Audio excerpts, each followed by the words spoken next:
والصلاة والسلام عليك يا نبي الله وعلى آلك وأصحابك يا نور الله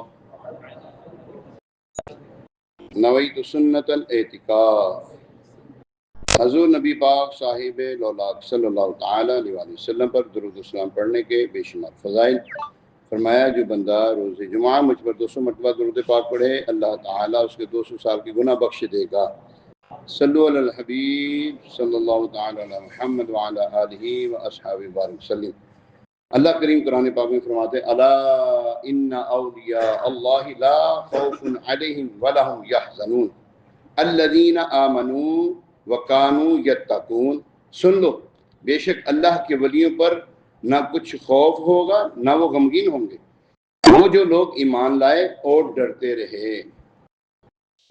یہاں پر پیارے محترم اسلام بھائیو الا ان اولیاء اللہ کی تفسیر میں کہ سن لو بے شک اللہ کے ولیوں. لفظ ولی ولا سے بنا ہے جس کا معنی قرب اور نصرت کے ہیں. ولی اللہ وہ ہے جو فرائض کی ادائیگی سے اللہ تعالیٰ کا قرب حاصل کرے. جو فرائض کی بولو تو صحیح فرائض کی ادائیگی سے اللہ کا قرب حاصل کرے. کبھی بھی کوئی اللہ کا ولی ایسا نہیں تھا جو بے نمازی ہو. کوئی اللہ کا ولی ایسا نہیں جو قرآن پاک کی تلاوت نہ کرنے والا ہو. بلکہ اللہ کے ولی تو قرآن پاک سے ایسا لگاؤ رکھتے تھے. حضرت سیدنا تابعی بزرگ ہیں ابھی ذہن میں نام تھا ان کے خیر آ جائے گا انشاءاللہ تبارک. آپ نا قرآن پاک سے ایسا شغف رکھتے تھے ایسا شوق تھا آپ کو قرآن پڑھنے کا کہ آپ فرماتے ہیں کہ میں نے جامع مسجد کے ہر ستون کے ساتھ ایک قرآن پاک کا دور کیا پورا ایک قرآن پاک پڑھا اور آپ کی زبان سے کثرت سے تلاوت کلام ہوتی رہتی تھی. اور آپ کی جب آپ نے دعا کرتے تھے یا اللہ اگر مرنے کے بعد تو کسی کو قبر میں نماز پڑھنے کی سعادت دے تو مجھے بھی دے. آپ یہ دعا فرمایا کرتے تھے. اور جب آپ کا وصال ہوا تو آپ کو جو ہے قبر میں رکھا گیا. تو آخری جب اینٹ رکھنے لگے اس وقت اینٹوں کا کوئی دور ہوگا. اس وقت تو ہماری تو بڑی بڑی سیلیں رکھی جاتی ہیں ہر علاقے کے اپنے اپنے معاملات ہوتے ہیں. خیر وہ اینٹ جب آخر رکھنے لگے نا تو وہ اینٹ جو ہے نا وہ نیچے گر گئی قبر کے اندر گر گئی. جب قبر کے اندر گری تو وہ اٹھانے والے نے جب اینٹ اٹھائی تو دیکھا جن کو ابھی لٹایا ہے وہ کھڑے ہو کر نماز پڑھ رہے تھے. وہ کھڑے ہو کر نماز پڑھ رہے تھے. تو ان کے گھر والوں سے پوچھا کہ ان کا عمل کیا تھا. وہ کہنے لگے وہ کثرت سے قرآن کی تلاوت کیا کرتے تھے اور یہ دعا کرتے تھے یا اللہ اگر مرنے کے بعد کسی کو قبر میں نماز کی سعادت دے تو مجھے بھی دینا. تو پیارے ایسے اللہ کے ولی یہ ہوتے ہیں. اللہ کے ولی بے نمازی نہیں ہوتے. اللہ کے ولی داڑھی مونڈے نہیں ہوتے. اللہ کے ولی گالیاں بکنے والے نہیں ہوتے. اور جو ایسے کو کوئی ولی مانے وہی بیوقوف ہے. وہی بیوقوف ہے جو ایسے کو ولی مانتا ہے. نمازیں پڑھنے والا ہے گا نہیں ایک نماز پڑھتا نہیں ہے. جی نماز پوچھے نماز میں تو یہاں پہ جناب سنت یہاں پہ ادا کی تو فرض تو ہم مدینے میں پڑھتے ہیں. اچھا ماں بدولہ سے پوچھا جا بھائی فرض تو تم وہاں پہ پڑھتا روٹی کہاں کھاتے ہو. روٹی بھی بغداد جا کے کھا لیا کرو نا پھر یہاں پہ بیٹھ کے کیوں روٹی کیوں کھا رہے ہو. تو بات یہ کہ لوگوں کو بس کوئی چلانے والا ہونا چاہیے. ڈگڈگی بجاتے ہیں نا کتنے لوگ اکٹھے ہوتے ہیں. ڈگڈگی بجانے والے کے پاس دیکھ رہے باہر اکٹھے ہوئے ہوتے ہیں اور جو اللہ کا ذکر کر رہا ہوگا کوئی جو ہے نا اللہ کی طرف بلا رہا ہوگا اس کے پاس کوئی اکٹھا ہوتا نہیں. کوئی بھی نہیں اکٹھے ہوتے. وجہ کیا ہے ہمیں اللہ تبارک و تعالیٰ کی طرف آنے میں ہم دیر کر رہے ہیں. وغیرہ اللہ تبارک و تعالیٰ کی طرف جو آتا ہے اللہ تبارک و تعالیٰ پہلے اپنی رحمت میں اس کو ڈھانپ لیتا ہے. پہلے اس کو اپنی رحمت میں ڈھانپ لیتا ہے. وہ دور نہیں کرتا اپنے سے اپنے نیک بندوں کو اپنے سے دور نہیں کرتا جب اس کی طرف کوئی بندہ آ جائے.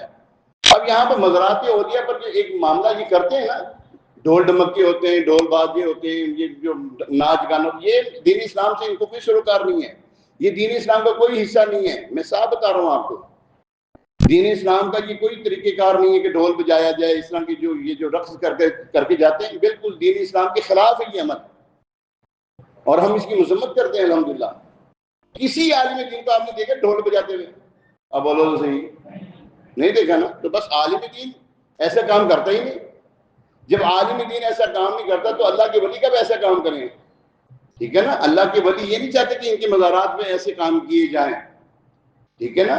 تو اللہ تبارک و تعالیٰ ہمیں نیک اعمال کرنے کی توفیق عطا فرمائے۔ قرآن فرماتے ہیں یہ متقی پرہیزگار ہوتے ہیں، یہ جو لوگ ہوتے ہیں متقی پرہیزگار ہوتے ہیں، ہمیں متقی پرہیزگار بننا ہے۔ متقی اور پرہیزگار کہتے ہیں کسے ہیں؟ اللہ کی طرف بس لگتے ہیں، اللہ کی طرف لگتے ہیں۔ پرہیزگاری کسے کہتے ہیں؟ ہر گناہ سے بچنا۔ پرہیزگاری کسے کہتے ہیں؟ ہر گناہ سے بچنا اور بچ کر اپنے آپ کو اللہ تبارک و تعالیٰ کی بارگاہ میں پیش کر دینا۔ وہ حضرت معاذ بن جبل رضی اللہ تعالیٰ عنہ سے نا حضرت عمر فاروق رضی اللہ تعالیٰ عنہ نے پوچھا کہ یہ تقویٰ کیا ہوتا ہے؟ حضرت معاذ بن جبل رضی اللہ تعالیٰ عنہ سے پوچھا، یہ آپ نے پوچھا کہ تقویٰ کیا ہوتا ہے؟ فرمایا کیا کبھی تم جھاڑی دار ایسی جھاڑیوں کے قریب سے گزرے ہو کہ دائیں بائیں جھاڑیاں ہوں اور بیچ میں راستہ ہو اور تم وہاں سے گزرے ہو؟ عرض کی حضور کئی مرتبہ میں گزرا ہوں وہاں سے۔ تو فرمایا آپ کے گزرنے کا انداز کیا ہوتا تھا؟ تمہارے گزرنے کا وہاں سے انداز کیا ہوتا تھا؟ کہتے ہیں میں اپنے کپڑے کو سمیٹ کے چلتا تھا، کن کانٹوں یہ جھاڑیوں میں میرے کپڑے نا جو ہے وہ اڑ جائیں، پھٹ نہ جائیں، میں اس طرح چلتا تھا اپنے آپ کو بچا کر۔ فرمایا یہی تو تقویٰ ہے۔ اسی طرح تقویٰ یہ ہے کہ اپنے آپ کو گناہوں سے بچا کر جنت میں داخل کر دینا، یہ تقویٰ ہے۔ تو ہمیں تو پڑھی نہیں، نیک اعمال ہم سے ہوتے کوئی نہیں، نمازیں ہم نے کوئی نہیں پڑھنی، قرآن پاک کی آخری دفعہ تلاوت کب کی تھی ہمیں پتہ ہی کوئی نہیں۔ تو ہمیں چاہیے کہ ہم نماز بھی پڑھیں، قرآن کی تلاوت کریں، اپنے گھر والوں کی اس طرف لگائیں، پھر اللہ تبارک و تعالیٰ کا قرب مل جائے گا۔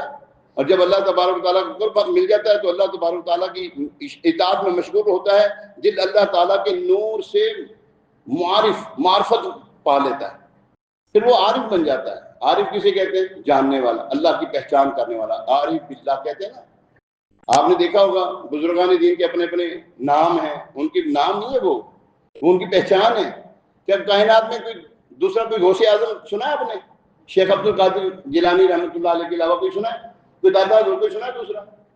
کوئی خواجہ فرید الدین نظام الدین اولیاء کوئی سنا کوئی ہو ان کے علاوہ؟ کوئی بننے کی کوشش کرے ہاں ذرا جی۔ بننا چاہے تو پھر بننے میں دیر بھی بڑی لگتی ہے، ایسے تھوڑی قرب مل جاتا بھائی۔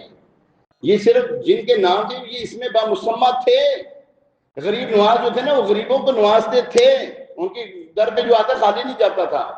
جی ہاں، یہ غریب نواز یہ ہیں۔ داتا حضور کی بارگاہ میں جو آ گیا وہ خالی آدمی جاتا تھا، صرف دنیاوی طور پر نہیں، دین سیکھ کر جاتے تھے۔ اور داتا حضور رحمۃ اللہ علیہ کو کسی نے کہہ دیا جب مسجد بنائی، آخری بات عرض کروں، مسجد بنائی تو اعتراض کیا کہ جناب تمہاری تو مسجد کا قبلہ درست نہیں ہے۔ سنا ہوگا آپ نے بھی یہ واقعہ، ہاں رینیو کر دیتا ہوں میں۔ کہا کہ تمہارے تو مسجد کا قبلہ درست نہیں ہے۔ فرمایا جس چیز کا قبلہ سیدھا کرنے میں آ جاؤ، میری مسجد چاہیے، عصر کی نماز پڑھو میرے پاس۔ ہاں بلا دیا، بڑے بڑے آئے لوگ، اعتراض کرنے والے کو بلایا گیا تو آئے، بڑے بڑے لوگ آئے۔ انہوں نے کہا حضور آپ کی مسجد کا قبلہ درست نہیں، انہوں نے کہا نماز سے پڑھو میرے پیچھے ذرا۔ جب نماز پڑھی اللہ تبارک تعالیٰ کا ایسا کرم ہوا ہم سب پر۔ داتا حضور رحمۃ اللہ علیہ نے جو اللہ، ظاہری بات ہے انہوں نے اللہ کو راضی کیا تھا نا، ان کے اوپر اعتراض ہو گیا۔ اب جواب اللہ تبارک تعالیٰ نے کیسا دیا؟ جواب ایسا دیا کہ جب سب نے کہا نا اللہ اکبر، سامنے قبلہ نظر آیا، ان کو سامنے بیت اللہ شریف نظر آیا تھا سب کو۔ یہ ہے اللہ کے ولی، یہ ہے ان کی کرامت، یہ ہے اللہ تبارک تعالیٰ سے لو لگانا، اللہ کی معرفت کو پا لینا۔ گنج بخشے فیض عالم نظر نور خدا ناک سارا پیر کامی کاملارا رہنما، ایسے نہیں کہہ دیا تھا انہوں نے تم کو۔ ہاں کوئی شعر کسی کے بارے میں کہہ ہی نہیں سکتے، نکالو ہاں ذرا اپنی زبان سے ایسے الفاظ، نہیں نکلتے۔ اللہ کریم ہمیں اولیاء کرام کی جو کمالات کو، ان کی کرامات کو، ان کی شان کو، عظمت کو سمجھنے کی توفیق عطا فرمائے۔ یہ سمجھیں گے تو پھر پتہ لگے گا کہ اللہ کے ولی یہ ہوتے ہیں، وگرنہ اللہ تبارک و تعالیٰ کی معرفت ہر ایک کو نصیب نہیں ہوتی۔ کتنے لگے پھر ہیں، کتنے بیٹھے ہیں، کتنے ایسے نمازی کتنے بیٹھے ہوئے؟ ظاہری بات ہے آپ کچھ نہ کچھ پانے کے لیے تو بیٹھے ہیں، سننے کے لیے بیٹھیں گے، یار کوئی اللہ کی باتیں کر رہا ہوگا یار یہاں پہ بیٹھ کے، تو آپ سن رہے ہیں نا۔ من ما تکررا، جو بات بار بار کان میں دہرائی جاتی ہے وہ کان میں دل میں قرار پکڑ لیتی ہے۔ ما تکررا، جو بات بار بار دہرائی جاتی ہے وہ دل میں قرار پکڑ لیتی ہے، بندہ اس کے اوپر قابل، یعنی کہ اس کے اوپر عمل پیرا ہونا شروع کر دیتا ہے۔ اللہ کریم ہمیں عمل کی توفیق عطا فرمائے۔ دعا فرمائے ہماری نمازی ہیں، بڑے پیارے نمازی ہیں، ان کی والدہ ہاسپٹل میں 33 مرتبہ یا سلام پڑھ لیں بس۔ الصلوۃ والسلام علی رسول اللہ۔